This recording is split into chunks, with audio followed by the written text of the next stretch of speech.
ҷиҳати рушди соҳаи кишоварзӣ деҳқонони вилояти Халтон аз роҳу усулҳои манфиатбахши кори хоҷагидорӣ истифода карда бо гирифтани ҳосили босифату фаровон ба дастовардҳои назаррас ноил мегарданд.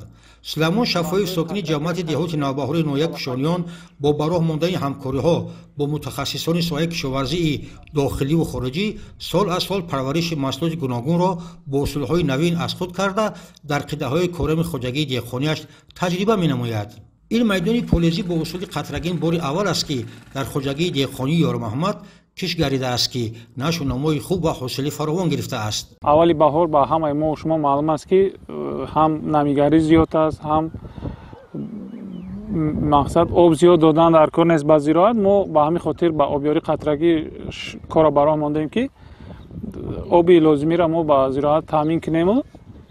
баъд баъзе намуд аму стимулятро ё ки баъзе намуд витаминҳо ҳастанд ки барои хуб нашонамо кардани решаи ҳамин тарбуз боша ё ки дигар зироатҳо ҳам ба решааш ҳам ба хуб афзоиш кардан мо ба ҳамин хотир обёрии қатрагиро ба роҳ мондем. чихеле ки ҳозир шумо мебинед дар як ҳолати бисёр ҳам хуб қарор дорад. тағйирёбии иқлим ва дигаргуншавии табиатро ба назар гирифта ин деҳқони бо таҷриба дар парвариши дилхоб маҳсулот пешгирӣ аз талафёбии ҳосилро ба инобат мегирад то дастранҷи заҳматаш барбод наравад.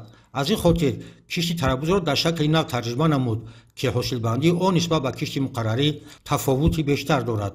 мо хостем ки дар як шароит ба як хел кор кардан 6 намуда ба ҳамин хотир шинондем ки фарқиятҳои амиёро мо дар як ҷо бибинем. гуфта лусинда шинондем, варда шинондем, австралия меган аи шинондем, бо як хулоса дигар намудора шинондем ки ҳозир қариб ки ҳамаш як хел нашонамо дора. хай баъзеш фарқият дора ки баъзеш пешпазак будааст, ҳосилаш аллакай калонтар аст, баъзеш рӯзи пухтанаш бо дертар аст, ҳоли майдатар аст тарбуз чош.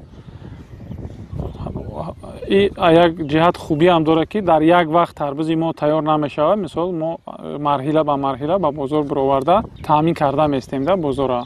ба андешаи ин мутахассиси соҳа интихоби тухмӣ ба минтақа мутобиқ нақши муҳим дорад, зеро табиати ҳар минтақа бо гуногунии хеш талаботи худро дорад. пеш аз кишти ҳар зироату сабзавот тухмии он озмуда шуда баъдан ба парвариши он шурӯъ менамоянд то ҳосили дилхоб ба даст оварда дар баланд бардоштани ҳаҷми истеҳсоли маҳсулоти кишоварзӣ ва таъмини амнияти ӯзухавории кишвар сам гузошта тавонанд.